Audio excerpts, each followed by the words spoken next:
يا ابويا جاسك مرض ما تكفل اسم الله المفروض بي الوجع كونان لتلوى وكونان الاشبع سهر مو عينك الحلو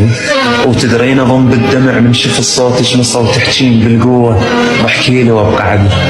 ونص عمره دفع ثمن بس الدمع لا يهل بس صير زينه وبعد ما عامدك بالحكي وما زعلك باي فعل نفتقد حتى النكد